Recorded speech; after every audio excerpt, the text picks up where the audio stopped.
Anda kembali bersama kami di Metro This Week, pemirsa. Kami lanjutkan informasinya. Komisi Pemberantasan Korupsi atau KPK mengatakan bahwa penyelidikan dugaan markup dalam proyek kereta cepat Jakarta-Bandung tetap akan dilakukan meski Presiden Prabowo Subianto sudah menegaskan bahwa proyek WUS tersebut tidak bermasalah.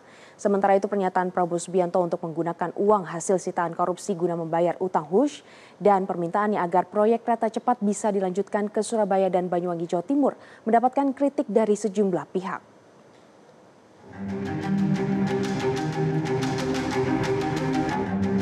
Komisi Pemberantasan Korupsi atau KPK memastikan penyelidikan dugaan markup dalam proyek kereta cepat Jakarta-Bandung tetap berjalan, meski Presiden Prabowo Subianto sudah menegaskan proyek ini tidak bermasalah.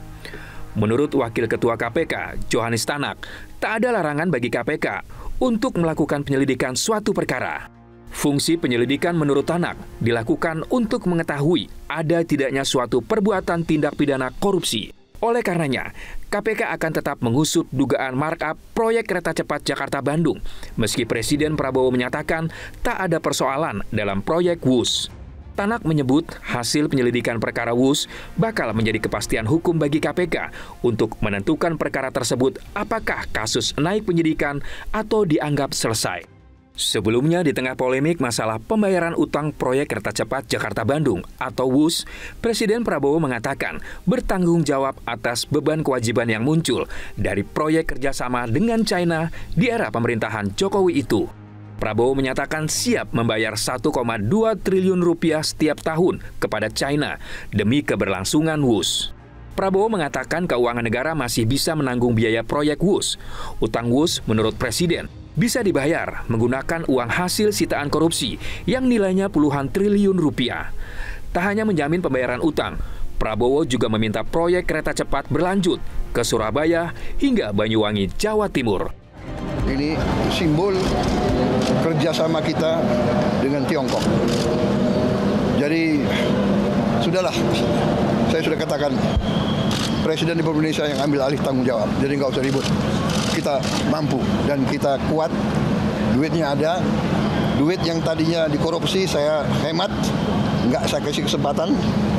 Jadi saudara saya minta bantu saya semua, ya, jangan kasih kesempatan koruptor-koruptor itu merajalela.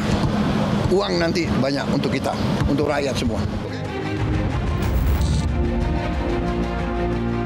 Menanggapi pernyataan Presiden, CEO BPI Danantara, Rosan Ruslani menjelaskan bahwa pemerintah tengah menyiapkan mekanisme pembiayaan baru agar operasional WUS dapat berjalan berkelanjutan tanpa membebani keuangan proyek. Salah satunya dengan skema Subsidi Public Service Obligation atau PSO yang berasal dari APBN.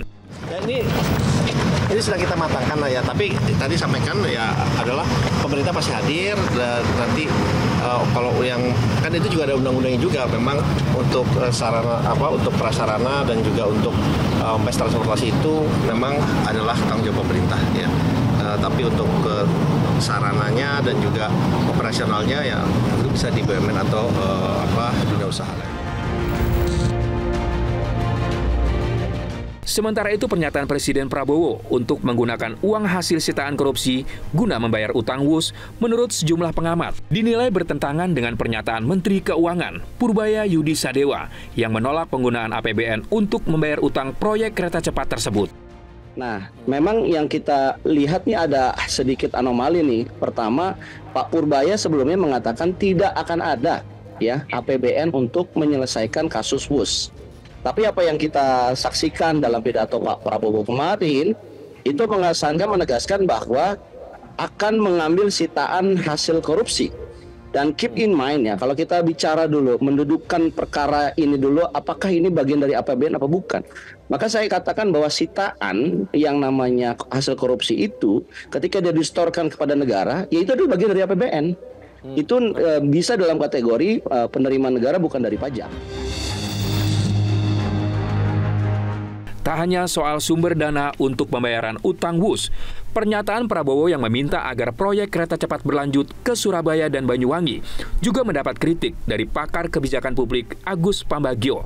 Menurut Agus, pemerintah sebaiknya tidak terburu-buru melanjutkan proyek hingga ke Surabaya dan Banyuwangi, Jawa Timur tanpa perhitungan yang matang. Mengapa di negara lain, di Jepang, di Eropa bisa? Karena ditata. Kita kan minta izin terbang bisa siapa salah satu maskapai terbesar kita itu punya setiap jam ke arah Surabaya ada izinnya. Jadi dia bisa terbang itu. Nah, kalau itu terjadi dengan saingan dengan bus, kereta itu selalu di tengah kota. Kecuali busnya tersambung di bandara, misalnya gitu. Jadi perlu diperhatikan, kalau ini seperti sekarang, pasti akan, tadi Pak Saiful bilang boncos. Karena apa? Itu kanibalisme terjadi. Nah, lalu bandara yang sudah banyak dibangun Pak Jokowi itu mau jadikan apa? Warung Tegal kek? Atau jadi apa? Itu mesti jelas. Ya, karena kalau tidak, udah biaya capex-nya besar, opex-nya besar, penumpangnya nggak ada.